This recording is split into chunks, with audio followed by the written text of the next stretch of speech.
Mark. How are you, mate? Good. How are you? Yeah, good. Excellent. I guess tell us a bit about yourself and what you're currently doing. Yeah. So I'm a physio here at Mill Park, one of the senior physios. Yeah.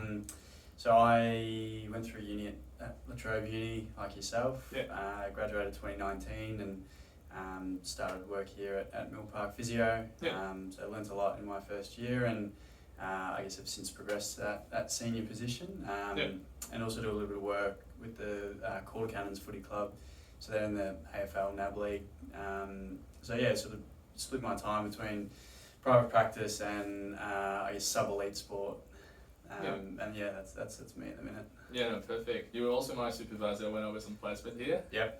And that's, I guess, how I first got introduced to blood flow restriction training. Mm-hmm. Can you tell us a bit more about how blood flow restriction training works? Yeah. So blood flow restriction training, essentially we use sort of blood flow restriction cuffs like so. They come in different forms. So this one is controlled via Bluetooth. Yeah. So handless, wireless, but you can also get manual Cuff one as well. Yeah. blood pressure cuffs that would do a very similar thing. So the way we use these ones, again, it's all sort of configured through an app. Yep. But we go through a screening process with clients to make sure that they're suitable to use the cuffs, and we can go through that later if you like. Yep. But essentially, the purpose of the cuffs is to limit arterial blood flow to a portion of a limb or a certain muscle group, I guess. Yep. So we typically use it for lower limb injuries, but can also use it for upper limb as well. Yep. And so we limit that arterial pressure, I guess, to 80%. We limit it to 20%, so it's 80% occlusion of that arterial blood flow. Yeah. And the idea behind that is to get muscle adaptation. So it comes from one, mechanical stress to a muscle. So I guess the amount of load you're putting through a muscle, or the amount you're lifting, for example, in let's say a squat. But secondly, metabolic stress or metabolic byproducts that build up within the muscle during completing an exercise also contribute to muscular adaptations and muscle growth in the long term, so hypertrophy, for example. So in patients that can't tolerate that mechanical stress, so whether that's someone that's just had surgery or their pain is at a high level that they really can't tolerate, loading their knee, for example, 20, 30, 40 kilos. Yeah. What we can do is utilise these cuffs and limit that arterial blood flow so that we essentially increase the metabolic stress that they get in the muscle whilst not having to change mechanical stress. So we can get them working at body weight or really light weight, but what we have done is increase this metabolic stress in their muscle so we can elicit the same adaptations as if we weren't using the cuffs at all and loading them heavier. So it's really beneficial in that sense. No, that's good. Have you found out have you found it's a bit more effective with a certain type of conditions, or? So we predominantly use it mostly here in the clinic with post-op knee or post-knee operations, especially in a younger age group. So typically meniscal repairs, ACL reconstructions, MCL, PCL reconstructions. And we're sort of starting to use it a little bit with the osteoarthritis group. So particularly knee, hip becomes a little bit difficult given you have to put the cuff proximal to the joint, so that makes it a little bit difficult with the hip. But some knee osteoarthritis patients as well.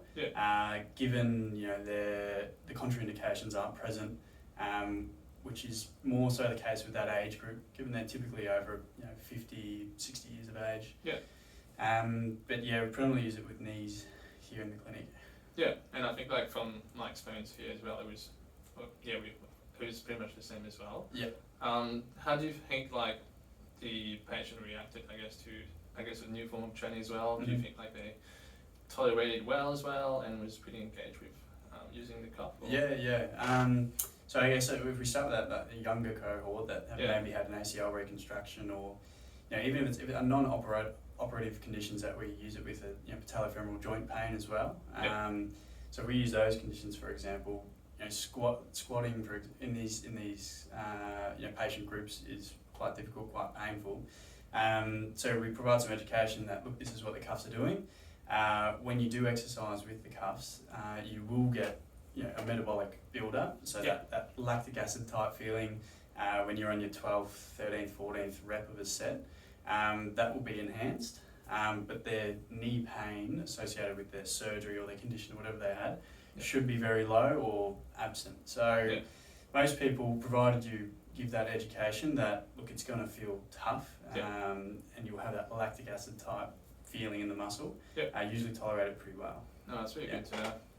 And I guess in terms of, because you've been using the cuff for a few often, have you had like any, I guess, incident that came up from using it, or everything's been? Everything's been certainly nothing serious. As I mentioned earlier, we go through a thorough screening process to make sure there's no arterial or venous conditions that are pre-existing or heart conditions that may increase your risk of developing clots or swelling and things like that.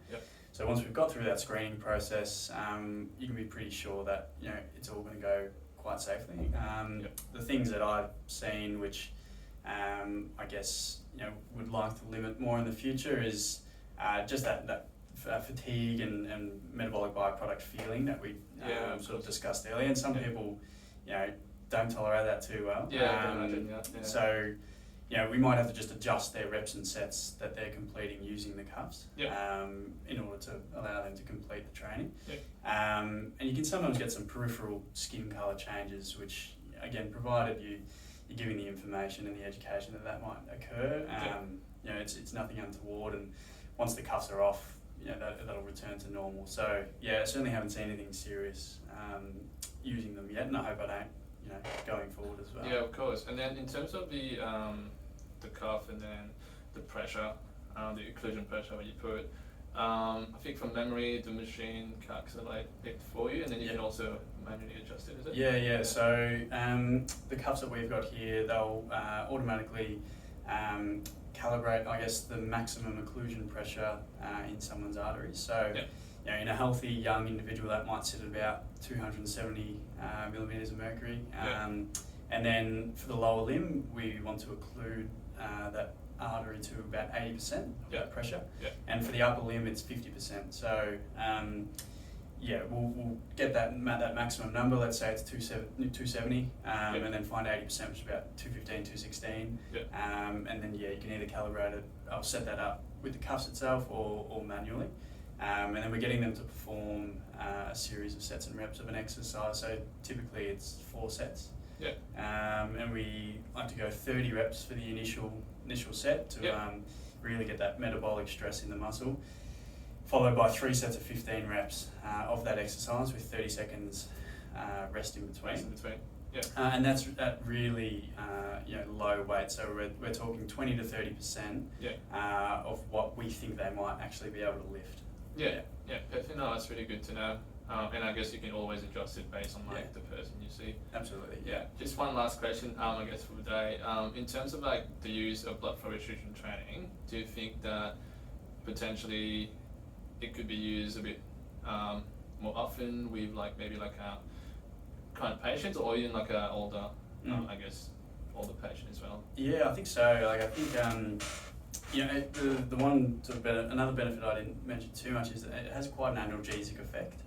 And why that is, we're not 100% certain, but I found a lot anecdotally that a lot of patients tolerate or their pain reduces quite a bit when using the cuffs. So look, I think it's perfect for osteoarthritic group or population who we know it's safe to exercise within certain levels of pain, but if we can get those pain levels a lot lower and reduce the amount of load that they're having to do. One, I think it's easier for them. You get a little bit more buy-in from them, and they really get the adaptations that are necessary to changing their symptoms. So I think there's a massive scope in the older population, especially with osteoarthritis, and there's a bit more evidence coming out. And more would be great to, I guess, guide what we do.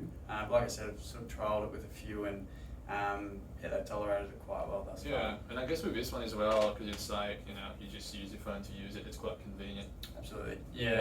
So the cuffs, they're not terribly expensive if you had to get, you know, a client to purchase some themselves, and we're lucky to have them here in the clinic for use. But really easy, quick setup. As you said, just requires a phone, and you can even run it through with clients themselves. So if they become, you know, I guess quick and knowledgeable with the process, should they have to do it at home by themselves, it's pretty easy to teach them to do that. Yeah, perfect. Yeah, that sounds good. But yeah, I think that was all the questions. Thanks a lot for you know, giving me the time to actually talk to you about it. Yeah, no worries at all. I appreciate it. Happy to help.